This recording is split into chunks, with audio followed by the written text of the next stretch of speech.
Welcome back, everyone, to another episode of the Book Flash podcast. I'm Jeff, and today, Lisa and I are going to explore something that could completely transform the way you think about your life, Ikigai. It's a Japanese concept that might just be the key to living a more fulfilled and meaningful life. Lisa, have you ever wondered what really drives us? What gets us out of bed every morning? Absolutely, Jeff. And I think a lot of our listeners have too. Ikigai is all about that finding your reason for being. It's not just about what you do for work or what your hobbies are. It's a much deeper, more holistic approach to life. It's about finding that sweet spot where your passion, profession, mission, and vocation all intersect. It's where everything comes together in harmony. Exactly. We might focus on what we're good at or what we can be paid for, but how often do we stop to think about what we truly love or how we can contribute to the world? And that's where Ikigai comes in, aligning all these elements to find true purpose and fulfillment. Right, Jeff.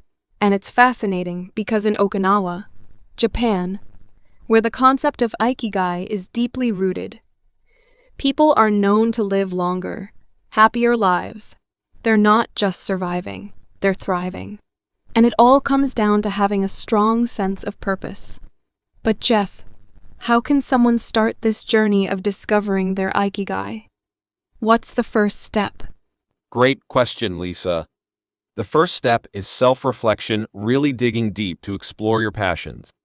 Ask yourself, what do you love doing? What activities make you lose track of time? These are clues to your passion, the things that truly ignite your spirit. Yes. And once you've identified what you love, the next step is to recognize your strengths.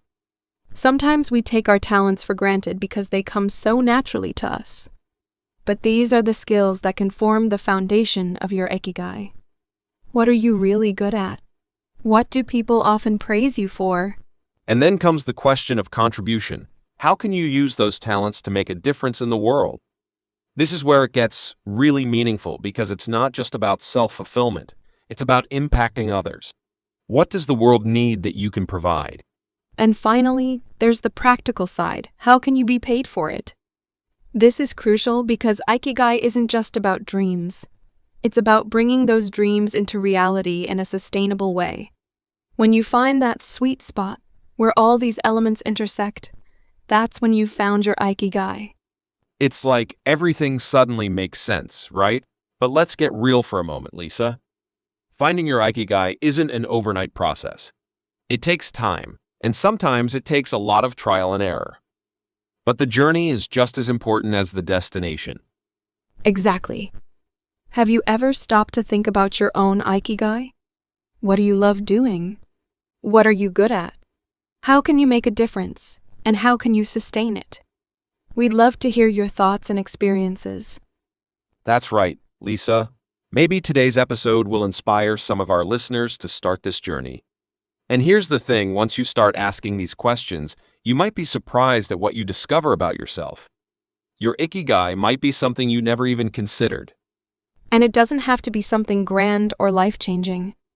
Your Ikigai could be found in the simplest of things like cooking a meal for your family, teaching someone a new skill, or even just being a good friend. It's about finding meaning in the everyday moments. Exactly. So, Lisa, let's share a bit about our own journeys with Ikigai. I know for me, it's been about combining my love for learning with my passion for sharing knowledge. That's what led me to podcasting. How about you? For me, it's been about helping others find clarity and purpose in their lives. I've always been drawn to personal development, and I think part of my Ikigai is guiding others to discover their own path, much like we're doing here today. And it's interesting how our Ikigai can evolve over time. What might start as a hobby can turn into a passion, and then into a career. The important thing is to stay open and curious, and to keep exploring what brings you joy and fulfillment. That's such a great point, Jeff. And for our listeners, we encourage you to take that first step today. Start reflecting on these key questions. What do you love? What are you good at? How can you contribute to the world, and how can you make it sustainable? Write it down, talk about it with a friend, or just spend some time thinking it through. And who knows? Maybe you're closer to finding your Ikigai than you think. It could be something you're already doing, just waiting to be fully realized. The journey of discovering your Ikigai can be one of the most rewarding experiences of your life. And don't be afraid to experiment. Sometimes, finding your Ikigai means trying new things, stepping out of your comfort zone, and even failing a few times. But every step you take brings you closer to that sweet spot where everything just clicks. Exactly. It's about being true to yourself and aligning your life with what truly matters to you. And once you find it, it's like a light bulb goes off. Suddenly, everything you do has more meaning, more purpose. So, as we wrap up today's episode, we want to leave you with this thought: your Ikigai is out there, waiting for you to discover it. It's not about finding a job or a hobby. It's about finding your reason for being. And when you do, it will transform the way you live your life. Thanks for joining us today on the Book Flash podcast. If you found this episode helpful, share it with someone who might be searching for their own Ikigai. And don't forget to subscribe so you never miss an episode. We can't wait to explore more life-changing ideas with you in our next episode. Until then, keep searching for your Ikigai and remember your purpose is out there, waiting for you.